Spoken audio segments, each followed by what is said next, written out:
But it's better if I look at the camera than a little bit more. Welcome everyone here to the MSPExpo. We're live in Fort Lauderdale, Florida. I'm your host, Mike, with the MSPAA.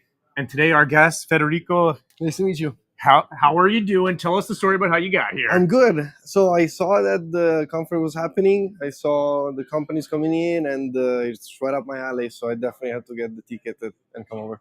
Okay, you're a consultant. Yes. This is your company. Mm-hmm. Okay, give us the backstory about what you were doing before and introduce your company. So I've started coding and learning about software engineering about 10 years ago.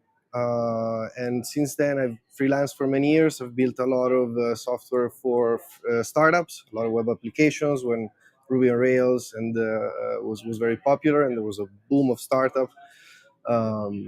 So that was the start, and then I got into tech consulting. So I moved from startups and small companies to bigger companies, more enterprise. And after 2-3 years there, now I want to try to go my own and basically offer my skills for businesses that would like to have a direct contact or an advisor closer, not have so much overhead behind me, and just go straight to finding solution and solving problems. So you took the leap. You started your own business. Mhm. A wise American philosopher once said that I'm not a businessman, I'm a businessman, and that's you now. Boom. Welcome to the game. Okay, so what are you doing here? At the conference, I'm first of all looking for clients, obviously, and then second, I'm hoping to see a pattern of what the biggest demand is right now in AI implementations, frustrations that existing solutions and software are giving to businesses. So I could come in and really tailor the solution specifically to whoever is having the problem. AI, hot topic. Automation, hot topic. Mm-hmm. The audience here are going to be mostly business owners of their small businesses, like they're probably making around $1 million top line, maybe $2 million of IT service companies Mm-hmm. local here to South Florida. What type of issues have you heard them talk about? You know, when they're talking about AI automations, what stories are you hearing? So a lot of times they don't know how exactly the AI will fit into the workflow and how to implement it in a way that doesn't hallucinate, it doesn't create more problem. And also, a lot of them are worried about where is my data going, what's happening if there is a attacker trying to manipulate and kind of bend the AI against me. So there's a lot of these frustrations happening together with existing frustrations. Hey, this tool doesn't talk to that tool. This software, I'm not able to export all the data. I'm only able to. So there's a lot of different things. Oftentimes you hear people talking about AI, but sometimes the problem that they're discussing can be solved just with automation, like process automation. What are you hearing on that? Well, the good thing about my background is that I can clearly tell you, hey, this can be done with software, a simple one-line code, pattern recognition. This needs AI. So yes, I fear that out there's a lot of people who's trying to really oversell AI just because it's the product that they have that they want to sell. Mm-hmm. But if you bring in somebody that knows how to build software and kind of has the X-ray vision of seeing where the data needs to go and how it needs to go, yes, you could save a lot of trouble for yourself and really implement lightweight and functional solutions that don't just blow up your business and add you subscriptions and then they don't just give you more trouble to deal with. But this MSP industry is going to be very familiar with robot process automation. Like this is what it used to be called before it was cool agentic AI stuff. How do you see that? How do you see that influencing business decisions now? Like we were talking in the prep about saving time, saving money. This can be achieved by systematizing business operations or automating business operations. Where do you see, an easy win versus overkill between AI and automation? The easy wins are definitely when you're just moving data from tool A to tool B.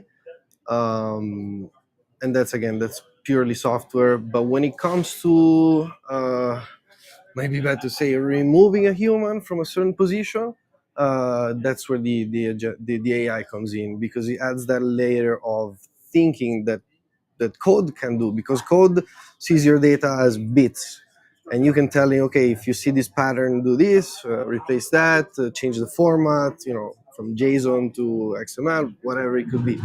But the AI will actually understand something and maybe make a summary of it, or categorize it into, hey, this support ticket is really bad, it's not urgent, things like this. It's that kind of human layer. So this is some contextualizing that you're talking about here, as opposed to just straight up, taking the square block and trying to reformat it so it can fit into the cylindrical hole. Exactly, yeah.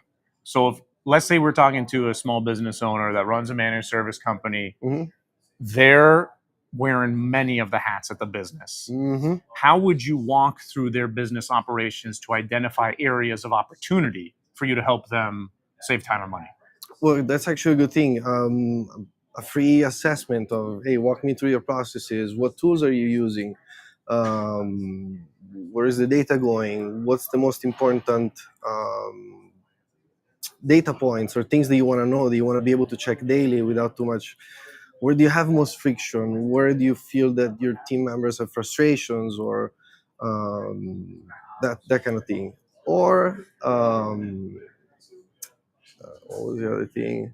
Are you using massive Excel sheets that maybe I could turn into a web applications, where now your team member can log in, and not only they get things done with more a precise flow, but now you're able to audit everything. Who went in, who did what. Everything is in a database, so it's secure, and etc., etc. Because it's something that I also bring to the table is an experience with hands-on cybersecurity and pen testing and doing this kind of work. Bug bounties. I've completed a bug bounty for the Department of Defense one time in 2017. And so while I bring you the solution, I always have in the back of my mind, is this safe? Is this not going to leak data somewhere? When we call the LLM, am I sending to OpenAI your company information, or are we able to kind of redact it, mask it? So we get the benefit of the AI, but we don't try to also get embarrassed if we get a breach. Yeah, totally. So you're here chasing the problem. You're keeping your ear to the ground, looking to see what people are struggling with. Absolutely. Love that. Yeah. And ye shall know their problems, and their problems shall set you free. So you got to chase the problem. What got you into this vein? Like, we're talking about automating business operations to save time and money. What got you into that? Again, just the joy of solving very difficult problems, puzzles, and at the core, it's that passion for just solving the riddles and just doing difficult things. And this helps me just focus on that without, again, having to deal with a team or having sales. Sure. A lot of overhead. How long have you been on this journey? You're an entrepreneur now. Welcome to the game. How long have you been doing this? For 3 to 4 months. Fantastic. Yeah. Okay. How have the first 3 months actually, going? You're in the baby steps. I should count now. also like maybe the freelancing years that I did before working for the consultancy agency. So I would say a few years. Okay. It's just that now I'm pivoting. Right, now I'm pivoting from I build you this to, okay, let's do some consultancy, because now all the experience is a lot, and I would love to lean on it to solve new problems. Fantastic. If any MSP out there is curious about learning more, where can they find out more about you? So my website is df.consulting, Delta Foxtrot. There it is, down there. And that's it. So I'm planning also to start doing some more content, maybe write a newsletter, so at least I can do some informative content. That's always a good idea. Fantastic, Federico. Great meeting you. Thank you so much. Thanks for coming. I love the fact that you're here learning and listening, because this is where we got to start. We got to start with the problem. Fantastic. Thanks for joining us live. I'm Mike, live with the MSPA. We're here live at the MSPExpo in Fort Lauderdale. We'll see you soon. Thank you.